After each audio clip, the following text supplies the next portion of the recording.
तो दोस्तों आज हम पढ़ने वाले हैं क्लास 9 ज्योग्राफी का चैप्टर नंबर 2 जिसका नाम है फिजिकल फीचर्स ऑफ इंडिया। तो जो हमारी इंडिया है उसके अंदर हमें कई सारे फीचर्स देखने को मिलते हैं, जैसे कहीं पर प्लेन लैंड्स है, वैलीज है, हिली रीजन्स है, प्लेटूज है, नदियां हैं, पहाड़ है, झरने हैं, आइलैंड्स हैं और कहीं पर बड़े बड़े रेगिस्तान हैं। और यही नहीं, इनके अलावा जो हमारी इंडिया है उसके अंदर हमें कई सारी खूबसूरत जगह देखने को मिलती है। तो हम कह सकते हैं कि जो हमारी इंडिया है वो एक डिफरेंट लैंडफॉर्म्स वाली एक बड़ी कंट्री है। तो जो हमारा चैप्टर है फिजिकल फीचर्स ऑफ इंडिया, इसमें हम इन्हीं में ऐसे कुछ फीचर्स को पढ़ने वाले हैं, जैसे कि the Himalayan mountain, the northern plains, the Indian desert, the peninsular plateau, coastal plains और आइलैंड्स। इन सब के बारे में हम इस चैप्टर में पढ़ने वाले हैं। तो चलिए स्टार्ट करते हैं।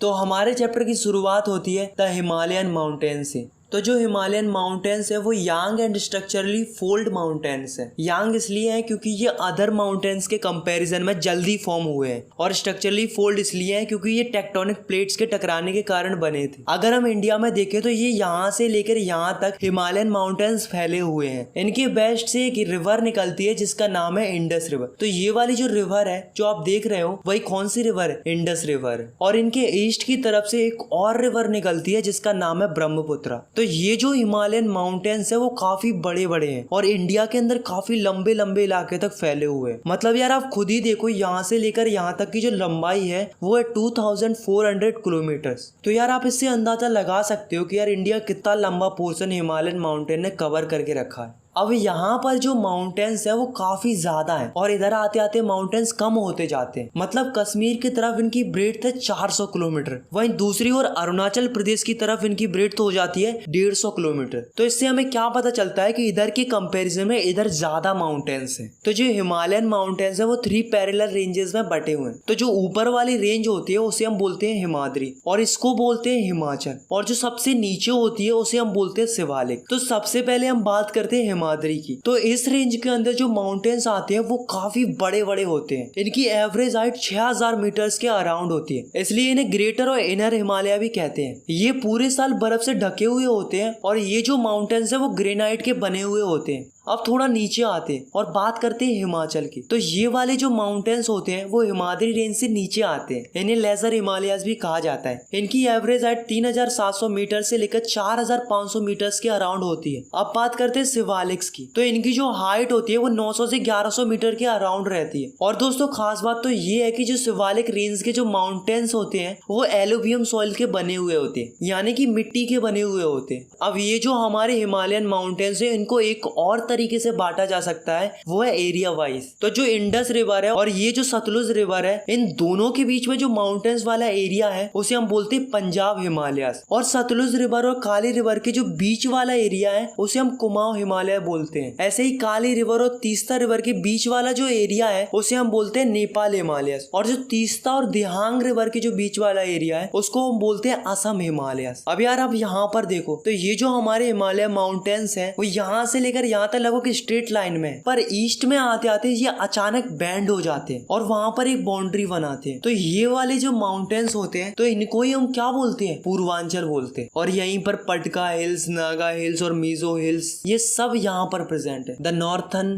प्लेन। तो ये जो नॉर्थर्न प्लेन है वो 3 नदियों के कारण बना है, Ganga, Brahmaputra and Indus river. तो ये जो पूरा नॉर्थर्न प्लेन है वो एलुवियम सॉइल से बना हुआ है। यहाँ पर बारिश काफी अच्छी होती है जिसके कारण यहाँ पर फसल भी काफी अच्छी होती है। नॉर्थर्न प्लेन अप्रोक्सीमेटली 2400 किलोमीटर तक लंबा है और अप्रोक्सीमेटली 240 से 320 किलोमीटर तक चौड़ा है। तो ये जो नॉर्थर्न प्लेन्स है उसे हमने 3 पार्ट्स में डिवाइड करके रखा है। पहला है पंजाब प्लेन, दूसरा है गंगा प्लेन और तीसरा है ब्रह्मपुत्र प्लेन। तो दोस्तों आपको तो पता ही है कि यहाँ से इंडस रिवर निकलती है और इंडस रिवर निकलने के कारण ही यहाँ पर पंजाब प्लेन बना है। ऐसे ही गंगा प्लेन गंगा रिवर के निकलने के कारण से बना है और जो ब्रह्मपुत्र प्लेन है वो ब्रह्मपुत्र रिवर के निकलने के कारण से बना है। अब जो हमारा नॉर्थर्न प्लेन है उसको हम एक और तरीके से डिवाइड कर सकते हैं, तो वो कैसे कर सकते हैं चलिए देखते हैं। तो जैसा कि आप सभी को पता ही है कि जो सबसे नीचे वाली जो माउंटेन रेंज होती है उसको हम क्या बोलते हैं, शिवालिक रेंज बोलते हैं। मतलब ये वाली जो रेंज होती है उसे हम शिवालिक रेंज बोलते हैं। अब जैसे ही शिवालिक रेंज खत्म होती है तो ये वाला जो रीजन होता है उसे हम भावर कहते हैं। अब इससे थोड़ा और नीचे आते हैं तो इस रीजन को बोलते हैं तेराई। अब इससे थोड़ा और नीचे आते हैं तो इसको बोलते हैं भांगर, और जो आखिरी बचता है उसको हम बोलते हैं खादर। तो जो भावर वाला रीजन होता है वो 6 से लेके 12 किलोमीटर तक चौड़ा होता है। भावर वाले रीजन में आपको कई सारे पत्थर देखने को मिल जाएंगे जिन्हें हम पेबल्स कहते हैं। अब जो तेराई वाला रीजन होता है वो काफी मैरसी रीजन होता है, मतलब कीचड़ वाला इलाका होता है, और इस जगह पर काफी ज्यादा घने घने जंगल पाए जाते हैं। थर्ड है भांगर। तो ये वाला जो रीजन होता है वो एलुवियम सॉइल से बना हुआ होता है। ये नॉर्थर्न प्लेन का सबसे बड़ा वाला रीजन है। इस रीजन के अंदर आपको कई सारे छोटे छोटे पत्थर देखने को मिल जाएंगे जिनको हम कंकड़ कहते हैं। अब जो लास्ट बचा है खादर रीजन, वहाँ पर कोई भी कंकड़ और पत्थर जैसी चीजें देखने को नहीं मिलेंगी। वहाँ की जो जमीन है वो काफी ज्यादा फर्टाइल है, इसलिए जो खादर वाला रीजन है वो काफी ज्यादा अच्छा है खेती बाड़ी के लिए। The peninsular plateau. तो दोस्तों पहले तो ये समझ लो कि प्लेट्यू क्या होते हैं। तो प्लेट्यू ऐसी फ्लैट जमीन होती है, वो नॉर्मल लैंड के कंपैरिजन में ऊपर उठी हुई होती है। जैसे कि आप इस डायग्राम में देखो, यहाँ पर जो जमीन है वो नॉर्मल है और ये वाली जो जमीन है वो नॉर्मल लैंड से ऊपर की ओर उठी हुई है। तो इसको हम क्या बोलेंगे, प्लेट्यू बोलेंगे। अब मान लो ऐसी कोई जगह है जो 3 साइड से पानी से घिरी हुई है और एक साइड से जमीन से लगी हुई है, तो ऐसी जगह को हम क्या बोलते हैं, पेनिनसुला बोलते हैं। अब दोस्तों आपने एक चीज नोटिस की होगी कि जो हमारी इंडिया है उसका ये वाला जो पोर्शन, मतलब ये वाला जो पोर्शन है वो जमीन से ऊपर की ओर उठा हुआ है और 3 साइड से पानी से और एक साइड से जमीन से लगा हुआ है, इसलिए हम इसे क्या बोलते हैं, पेनिनसुला प्लेट्यू बोलते हैं। अब ये जो पेनिनसुला प्लेट्यू है इसके बीच से एक रिवर निकलती है जिसका नाम है नर्मदा रिवर। तो ये जो नर्मदा रिवर है इसके नॉर्थ में जो प्लेट्यू है उसे हम बोलते हैं सेंट्रल हाईलैंड्स, और जो नर्मदा रिवर के साउथ की तरफ है उसको हम बोलते हैं डेक्कन प्लेट्यू। मतलब जो हमारा पेनिनसुला है वो 2 पार्ट्स में डिवाइड है। अब जो नर्मदा रिवर है वो विंध्या रेंज और सतपुरा रेंज के बीच से बहती है। अब ये वाली जो जगह है यहाँ पर अरावली हिल्स है। अब दोस्तों बात करते हैं सेंट्रल हाईलैंड्स की। तो इसके अंदर 2 रिवर फ्लो करती हैं, पहली है चंबल और दूसरी है बेतवा रिवर, और इन दोनों रिवर की डायरेक्शन एक ही है, साउथ ईस्ट से लेकर नॉर्थ ईस्ट डायरेक्शन तक। अब जो सेंट्रल हाईलैंड्स है उनको भी 2 पार्ट्स में डिवाइड किया गया है। इनके वेस्ट वाले पार्ट को मालवा प्लेट्यू कहते हैं और ईस्ट वाले पार्ट को हम छोटा नागपुर प्लेट्यू कहते हैं। अब दोस्तों बात करते हैं डेक्कन प्लेट्यू। तो ये जो डेक्कन प्लेट्यू है उसके वेस्टर्न एंड पर वेस्टर्न घाट है और इसके ईस्टर्न एंड पर ईस्टर्न घाट है। अब जो वेस्टर्न घाट है वो ज्यादा ऊंचे हैं ईस्टर्न घाट से। वेस्टर्न घाट की जो हाइट है वो करीब करीब 900 से 1600 मीटर्स के अराउंड होती है, वहीं दूसरी ओर जो ईस्टर्न घाट है उनकी हाइट 600 मीटर्स के अराउंड होती है। अब यार आप खुद ही सोचो, अगर यहाँ की हाइट ज्यादा होगी और दूसरी ओर यहाँ की हाइट कम होगी तो डेक्कन प्लेट्यू की जितनी भी रिवर्स हैं वो हाइट टू लो फ्लो करेंगी। मतलब हाइट के कारण जो रिवर्स हैं वो वेस्टर्न घाट से ईस्टर्न घाट की तरफ बहती है। The Indian desert. तो ये जो अरावली हिल्स हैं इनकी वेस्टर्न साइड की तरफ अगर हम जाते हैं तो यहाँ पर हमें क्या मिलता है, द ग्रेट इंडियन डेजर्ट, जिसे हम थार डेजर्ट भी कहते हैं। तो ये जो डेजर्ट है वो काफी बड़ा है और इंडिया के अंदर काफी बड़ा इलाका कवर करके रखा है। यहाँ पर हमें चारों तरफ रेत ही रेत दिखाई देती है। और गाइस जैसा कि आप सभी को पता ही है कि रेगिस्तान के अंदर कम ही बरसात होती है, ठीक उसी प्रकार थार डेजर्ट में भी काफी कम बरसात होती है। अप्रोक्सीमेटली 150 mm बरसात होती है पूरे साल के अंदर। यहाँ पर एकमात्र ही बड़ी रिवर है जिसका नाम है लूनी।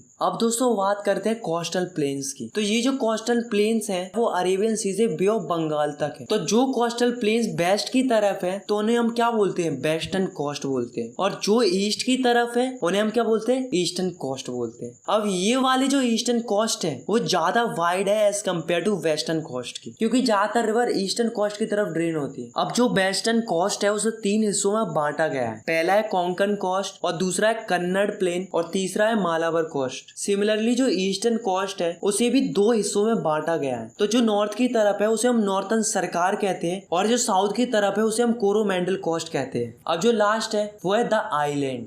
तो जो इंडिया है उसके 2 ग्रुप्स ऑफ आइलैंड है। तो जो फर्स्ट आइलैंड ग्रुप है वो है लक्षद्वीप आइलैंड जो कि अरेबियन सी के अंदर है, और दूसरा आइलैंड ग्रुप है वो है Andaman and Nicobar island group जो कि वे ऑफ बंगाल में लोकेटेड है। तो पहले हम बात करते हैं लक्षद्वीप आइलैंड्स की। तो ये वाले जो आइलैंड्स होते हैं इनका नाम पहले लेकाडाइप, मिनीकॉय, अमिनडीबी था, पर बाद में 1973 में इन सब आइलैंड्स का नाम बदलकर लक्षद्वीप आइलैंड्स कर दिया गया। लक्षद्वीप आइलैंड्स का total geographical area 32 square kilometre, और जो लक्षद्वीप आइलैंड आइलैंड की जो कैपिटल है वो है कावारत्ती। अब बात करते हैं अंडमान एंड निकोबार आइलैंड्स की। अब जो आइलैंड्स नॉर्थ की तरफ है उन्हें हम बोलते हैं अंडमान आइलैंड्स, और जो आइलैंड साउथ की तरफ है उन्हें हम बोलते हैं निकोबार आइलैंड्स। तो जो अंडमान एंड निकोबार आइलैंड्स है वहां पर काफी ज्यादा घने घने जंगल पाए जाते हैं। और तो और दोस्तों यहाँ पर एक ऐसा आइलैंड भी है जहाँ पर आज भी एक एक्टिव वोल्केनो है। तो जो हमारे फीचर्स हैं इंडिया के वो काफी ज्यादा रोल प्ले करते हैं हमारे लिए। जैसे कि जो प्लेटू होते हैं उनसे हमें काफी सारे मिनरल्स मिलते हैं, और जो हमारे हिमालयन माउंटेन्स है वो हमें प्रोटेक्ट करते हैं ड्राई और कोल्ड विंड से। और जो हमारे नॉर्थर्न प्लेन्स है वहाँ पर काफी अच्छी एग्रीकल्चर होती है। तो जो ये हमारे फिजिकल फीचर्स है इंडिया के वो हमारी इंडिया को और भी ज्यादा खूबसूरत बनाते हैं और साथ में हमें रिसोर्सेज भी प्रोवाइड कराते हैं। आई होप आपको ये चैप्टर समझ में आ गया होगा। और यार अगर आपको ये वीडियो पसंद आई है तो यार आप इस वीडियो को लाइक कर सकते हो, और अगर आप चाहो तो इस चैनल को सब्सक्राइब भी कर सकते हो ऐसे ही क्लास 9th की और भी वीडियोस देखने के लिए। Thanks for watching, take care, bye bye.